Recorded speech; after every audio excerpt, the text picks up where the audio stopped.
In a garage, Charlie's repairing the plane that his wife Sarah gifted him on his birthday. Sarah interrupts him to tell him she's leaving soon for a business conference in London. She invites him to come with her again, but Charlie turns her down because he has lots of work. Sometime later, Charlie arrives at the CIA headquarters. On his way to the decryption and analysis department, he goes through all the security scanners that he invented and finally gets to work. Suddenly he receives a message from Inquiline, a mysterious person he's been in contact with for years. As usual, they have valuable classified intel to sell him, although this time Inquiline warns him that these documents could put the CIA at risk. Charlie tries to guess their location and says Istanbul, but Inquiline brushes him off.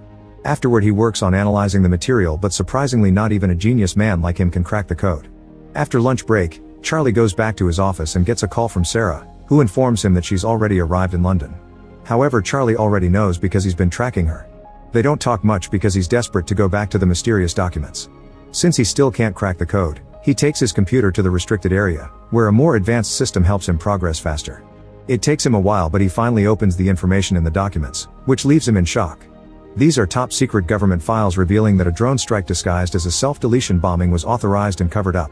There are clips from the news reporting 150 casualties, including French Special Forces and Danish Marines. This whole operation was organized by Chief Moore, who is also Charlie's boss. That night at home, Charlie tries calling Sarah but she doesn't answer, so he leaves a voicemail. The next day Charlie arrives at the office and is surprised to find Moore waiting for him. Moore takes Charlie to the office of O'Brien, who became director very recently. She explains that there's been a terrorist attack at a hotel in London and Sarah was one of the victims. Charlie refuses to believe it and wants to call Sarah, so Moore turns on the TV to show him the news. The reporter describes how 4 terrorists bursted into the hotel, took 4 hostages and killed 2 of them. Next, Moore plays the hotel's security footage, which shows all the chaos during the incident and confirms that Sarah was one of the victims. When Charlie goes home, he finds dozens of reporters waiting for an interview and the police trying to keep them back. A friend helps Charlie enter the house without being bothered. The next day Charlie confronts Moore and Supervisor Caleb because he's very suspicious of what happened.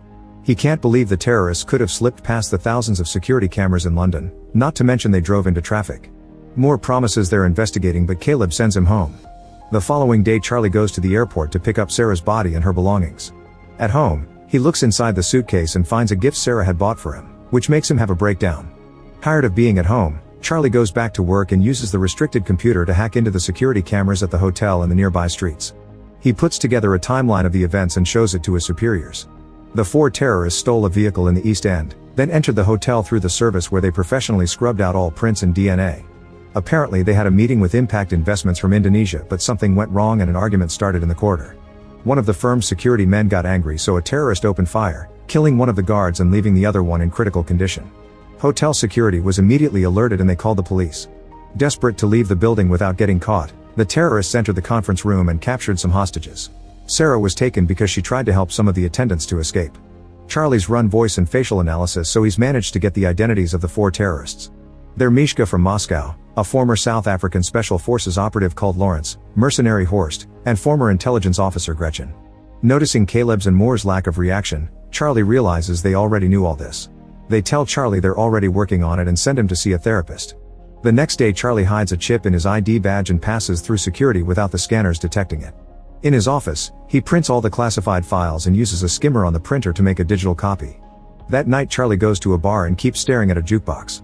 The following morning Charlie confronts his superiors again using the printed files. He lists all of Moore's dirty missions, like bombing a Syrian hospital and striking an Allied base in Yemen, which killed thousands of civilians. He threatens to take everything to the director and reveals that he's triggered a dead man switch. If he doesn't enter a code every 5 hours, the evidence will be sent to the most important news outlets. In exchange for his silence, Charlie asks for full CIA training, fake passports, cash, a gun, and intel on Sarah's killers. After the meeting, Charlie returns to his car and throws up because of the stress. In the office, Moore says that the dead man switch is a bluff, but Caleb points out they can't risk it. They'll search for the trigger if it's indeed a bluff, then they can arrange a deadly accident during training. Sometime later Caleb and his team try to understand how Charlie copied the confidential files. They discuss the possibility of a skimmer, which wouldn't work on their secured computers but could be used on a printer. Charlie could have sent the files to the printer and used a magnetic strip to copy the data. Searching security footage they confirm that Charlie bought a magnetic strip at a store, but they still can't tell how he took it in and out of the building. The team also searches Charlie's house and eventually discovers he went to a certain bar twice. They go to the bar to search it and find an ABBA CD under the jukebox. Caleb chooses that CD in the jukebox catalog and only noise can be heard, so they take out the CD that Charlie left behind. Meanwhile, Charlie arrives at a CIA training facility, where he's welcomed by Colonel Henderson. They start at the shooting range, but unfortunately Charlie isn't a good shooter. He needs to get really close to the target to shoot the right spot. However, when it comes to making bombs, Charlie works outstandingly fast, impressing Henderson. Next, Charlie needs to learn his new identity, so Henderson harasses him and throws him around so Charlie can still recite his new information even under pressure. Lastly, they get the new passports done. That night, Henderson goes to Charlie's room and tells him he isn't a killer, but Charlie insists he wants justice. Then Henderson pulls out a gun and gives it to Charlie, asking him to aim at his chest. Charlie's hands won't stop shaking and he ends up lowering the gun. At the office, the agents spend several hours decrypting the information in the CD until they discover that Charlie had been bluffing about the dead man's switch. They immediately inform their superiors, unaware that Charlie is spying on them. It turns out that the chip he hid on his badge was actually a bug that he planted on the files he gave to his bosses. Moore immediately calls Henderson and tells him to arrest Charlie, however he's already escaped. After hanging up, Moore finally sees the bug on the files and talks to Charlie directly to tell him this is treason. Charlie gets rid of his earpiece before boarding a plane. Once Charlie reaches London, he goes through customs and starts making his way to Paris. His fake passport appears in the CIA's computer, so Moore sends Henderson after him. In Paris, Charlie rents a hotel room near the restaurant where Gretchen is frequently seen. Eventually she shows up and is close enough for him to start tracking her phone. Charlie then spends the day outside Gretchen's building and waits until she's gone. When a tenant comes out, he uses the chance to get inside. Then he follows an online video to pick the lock of Gretchen's place. Charlie begins searching the apartment and takes pictures of Gretchen's schedule. He also finds a gun in a drawer, so he decides to keep it. At that moment his tracker warns him that Gretchen is coming back, so he rushes to the stairs to wait for her. However, when she finally comes home, he can't pull the trigger. Feeling disappointed, he rushes back to the hotel and pretends Sarah is waiting for him. After calming down, he takes a close look at the pictures and learns that Gretchen has been going to the hospital often. Hacking into her health history reveals she has allergies. The next morning, Charlie buys tons of flowers. Then he waits at the cafe until he sees Gretchen and follows her to the hospital. Gretchen is going through some tests, but the doctor notices that the computer screen is malfunctioning, so he leaves the room to request help.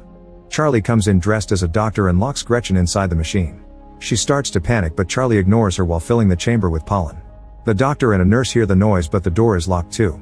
Gretchen starts to get weak because of her allergies, and Charlie says he'll help if she tells him where to find Horst, since he's the one who shot Sarah. The allergies don't let Gretchen talk, so Charlie opens the chamber, only for Gretchen to push him against the desk. They start fighting all over the room, throwing each other against every piece of furniture. Charlie takes out his gun, but Gretchen brings him down and opens the door to finally run away. A desperate Charlie follows her to the street, but before he can shoot, Gretchen is struck by a car. Horrified by the body, Charlie forces himself to come closer to grab her phone. Then he runs away and throws the lab coat in the trash. At the hotel, he washes off all the blood and packs his things. That night he goes to the bus station and buys a ticket for Marseille. Soon the news of Gretchen's death reaches the CIA. O'Brien questions more about this, and he only says that Gretchen appears to have been killed by one of their own. That night Charlie goes to a bar and drinks a lot to drown the guilt he feels over Gretchen's death. He thinks he sees Sarah dancing, but a closer look reveals it's a woman that looks like her. Then Charlie notices Henderson approaching him and panics. He pushes people until he manages to leave the bar and runs through the streets until he finds a different bar to hide in. Henderson follows him there too, so Charlie rushes to the bathroom and locks the door. Unfortunately, there are no windows here, so Charlie has no choice but to come out. He joins Henderson at the bar and learns that he found him by tracking Gretchen's phone. After a short chat, Charlie reveals a timer on his phone and runs out before a bomb explodes in the bathroom. Chaos takes over the bar and Henderson loses sight of Charlie. The tracker on his phone doesn't work anymore either. The next morning Charlie contacts the Inquiline to get their help and leaves on a cargo plane to Turkey. In Istanbul, he goes to a restaurant and texts Inquiline. Noticing a man's phone ringing, he tries to approach him but is blocked by a woman who tells him to check his phone. Then Charlie leaves the restaurant and the woman approaches him again, confirming she's Inquiline. She already knows about his wife, so she makes him hide his hat and backpack in a shopping bag. Inquiline wants him to pretend to shop for a while and meet him at a garage. Moments later Charlie meets with her again and she drives him to her home. During the trip Inquiline shares that she became a hacker 6 years ago after her husband died. He was a CIA asset and worked for Russian intelligence. In fact, he was the original Inquiline and taught her everything. The official story says he accidentally fell from a window.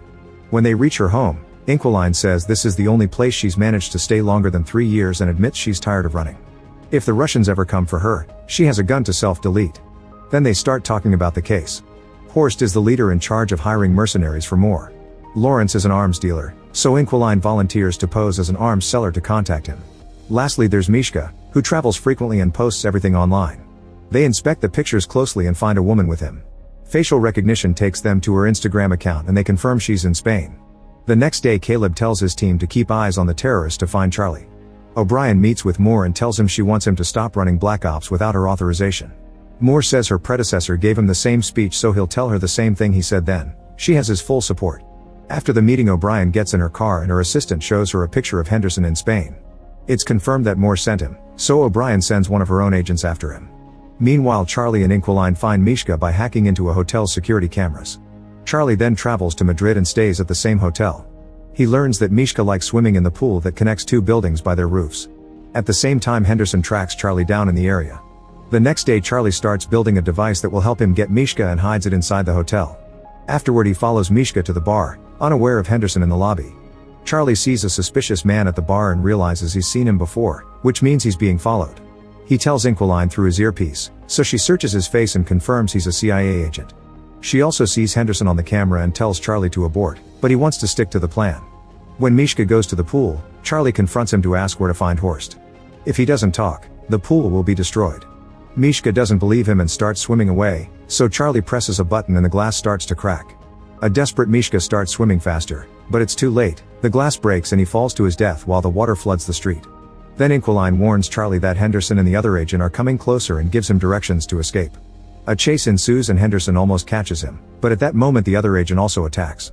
The man tackles Henderson and they start fighting in the laundry room. Charlie watches how they keep throwing each other all over the room and Henderson puts the man's head inside a washing machine. The agent pulls out a gun and shoots Henderson, only for him to steal the gun and shoot him back. Then Charlie comes inside and wonders if he should help them, but Inquiline reminds him to run away. The next day, O'Brien brings Moore to her office and asks about Charlie. Moore says he's on bereavement leave and she lets him go before revealing she's got footage from the hotel.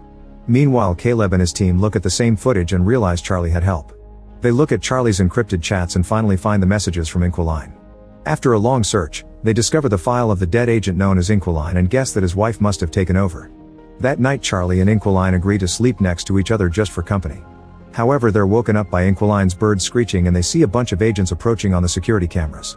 The duo immediately runs through a hidden tunnel in the wall and as they make their way out, Charlie sees a drone in the sky. By sneaking into another building, the duo manages to keep going and leaves the neighborhood right before the agents storm into the house. The computer is already deleting all the files, so there's nothing left for them. After running down the beach, the duo gets to Inquiline's car and they're seen by the drone. Soon the agents come after them with open fire, even following them on a boat. After a long chase, the agents manage to damage the car enough to make it stop and Inquiline is mortally wounded. Charlie has no choice but to push the body to the other seat and take over the wheel so he can keep driving until he finally loses his pursuers. Later, he leaves the car in the garage and kisses Inquiline goodbye. The next day, Charlie contacts Lawrence and pretends to be an arms dealer to arrange a meeting. Then Charlie buys new electronics and travels to Romania. In an abandoned building, he records his own face and hacks a security feed in Berlin. Now the CIA thinks he's in Berlin and sends their people there. When Lawrence finally arrives, he finds a ringing phone on a chair. Charlie tells him to look inside a box and Lawrence finds a bunch of bombs. If he moves, they'll detonate. As Lawrence notices a picture of Sarah in the box, Charlie appears behind him asking Horst's location and promising to deactivate the bombs if he cooperates. Lawrence explains that Horst operates in Russian waters and typically receives deliveries at a Baltic seaport. Charlie then asks how to contact Horst, so Lawrence says he only gets messages through secret codes from his men. All the numbers and names are on his phone, which he tosses on the ground. After grabbing the phone, Charlie leaves and hears the bombs killing Lawrence in the other room.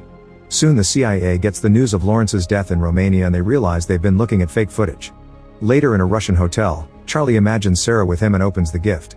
It's a puzzle that he solves quickly and has a sweet message from his wife inside. In the morning, he goes to the port and sees a suspicious vehicle. He sends the code to Horst's men and sees a guy by the suspicious car check his phone. He follows the man and takes pictures of his boat before leaving. After buying some tools, Charlie goes back to the hotel and tracks down the yacht that the boat belongs to by searching its registration number. He also studies the sea routes Horst might be using. In the morning, Charlie approaches the boat and someone knocks him out from behind, causing him to drop Sarah's puzzle.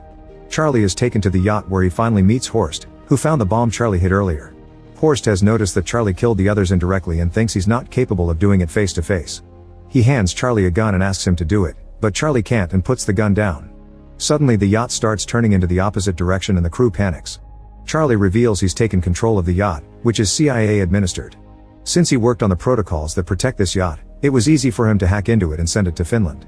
Soon the yacht is surrounded by the Finnish Navy and Interpol, who immediately arrest Horst and his men. Sometime later O'Brien gives a press conference to announce they've arrested all the dirty agents that have been using the CIA's resources for illegal activities. Charlie is approached by Henderson, who tells him he's proud of what he's done. After visiting Sarah's grave, Charlie goes home and finally takes the plane for a ride. Make sure to subscribe and turn on notifications so you can watch more videos like this. Thanks for watching.